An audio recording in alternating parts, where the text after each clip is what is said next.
Nafaqat O'zbekistonda, balki butun dunyoda orzu bo'lgan brendlardan biri. O'zbekistonda reklamasiz ham hamma joyda bilinadi, hamma joyda mashhur mashinamiz sotuvga kelgan Mercedes-Benz 200 CLA mashinamiz. Kraskalari toza, haqiqiy nemis mashinasi. 2020-yilda ishlab chiqarilgan 160 mingta probegi bilan mashinamiz tonirovka ruxsatlari bor, kraskalari toza, panoramaton, koja salon. Mersni endi maqtab o'tirish shart emas. Meni o'ylashim bo'yicha. Gapim xato bo'ladigan bo'lsa, kommentarda yozib qoldirishingiz mumkin. Sizni orzuyingizda bo'lganmi shunaqa mashina yoki yo'qmi? Umuman Mercedes-Benz'ni siz yaxshi ko'rasizmi yo'qmi? Orzu qilganmisiz? Aka, bitta like bosib qo'yamiz. Ushbu avtomashinamiz kimga qiziq bo'ladigan bo'lsa, 36 500 ga baraka qilinadi.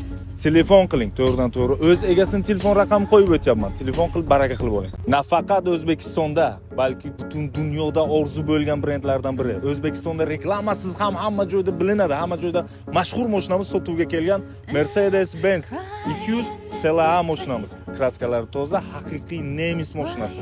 2020-yilda ishlab chiqarilgan 160 mingta probegi bilan mashinamiz tonirovka ruxsatlari bor, kraskalari toza, panoramaton, koja salon. Mersni endi maqtab o'tirish shart emas. Meni o'ylashim bo'yicha. Gapim xato bo'ladigan bo'lsa, kommentarda yozib qoldirishingiz mumkin. Sizni orzuyingizda bo'lganmi shunaqa mashina yoki yo'qmi? Umuman Mercedes-Benz'ni siz yaxshi ko'rasizmi yo'qmi? Orzu qilganmisiz? Aka, bitta like bosib qo'yamiz.